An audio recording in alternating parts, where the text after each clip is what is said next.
This one's for you. A free tryout lesson about managing conflicts starts right after this. In this way you can decide if the online training Customer Service Foundations is something for you. Enjoy this free lesson.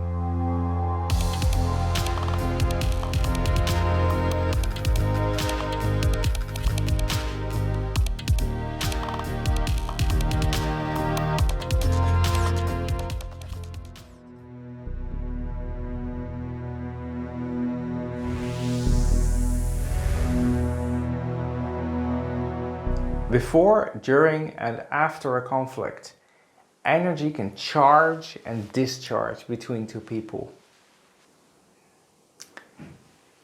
It sometimes just happens. BAM! Conflicts are amazing. Collisions being with damage and shame, they can teach you a lot about the other person or about yourself.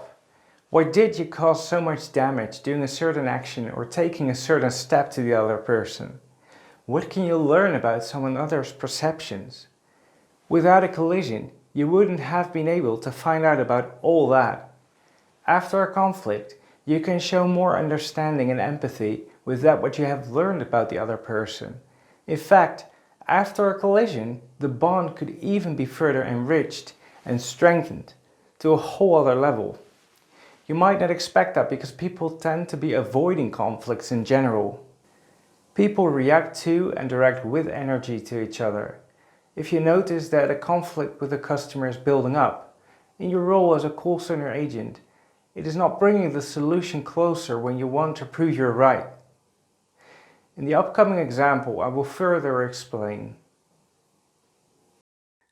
How can you deal with dominant characters and how could you manage a conflict in your role as a customer service representative? We'll visualize two people. The first one is the customer on the left, the second one is the call center agent on the right. Two fists that are ready for making a fight. The two fists symbolize a conflict situation. It tends to happen that in the hierarchy of the two, one and sometimes two together try to become more dominant than the other to prove it's right, to receive acknowledgement, or to get or maintain control on the situation. The conflict can grow as it feeds, and the overall tension could be building up. Let's see what happens when the two people are reaching the real conflict situation. A collision will be imminent. Look at the current situation. It's not possible to achieve any kind of movement in the cooperation as the taken positions toward each other, when both egos are charged fully, keep each other in a locked position. Look at what happens to the invested energy of the two. The energy of both fists that are used for this conflict is basically lost due to there's no option for any kind of movement towards each other, a cooperation or solution for the conflict. Let's assume that this locked state is the given situation. You can't change your customer in the way how he's dealing with his conflict. You could only decide for yourself how to deal with this conflict situation. Would you choose to feed the conflict going on with the fight so it grows and becomes more out of control? There is another way to deal with this conflict though. This is to use the available energy between the two as a start of a turn in the conflict, enabling a movement or maybe even a movement towards a cooperation for resolving a conflict. How do you establish more movement in this conflict and saving yourself from this conflict? How can you make sure that you minimize damages for yourself by doing something that may not be your nature of choice and could feel a bit strange when you're in the middle of a conflict? That is by lowering your energy underneath the level of your customer. So, lower your ego, lower your dominance. Lower your voice.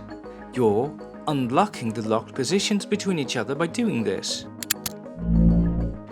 The effect can be that the energy could come free.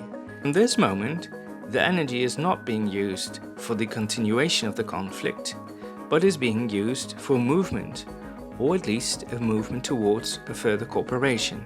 The person that was used to keep in control by maintaining the conflict situation locking into position could be catched by surprise due to the sudden change of moves from the other, you, ending that locked position.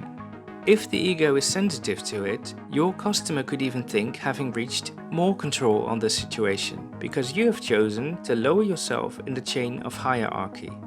You could also say that you, because you've been the initiator to this move lowering your dominance, are in a way more dominant as you are gaining back your control and take back lead on how the further conversation could be continued. Advantages of releasing the energy of a conflict are: you will take less damage, you will waste less energy, and the energy that is left can be invested in a movement towards a resolution. A few tips how to manage conflicts. Let your customer rage so all negative energy could be released, bringing someone closer to reason again after the stress has been released.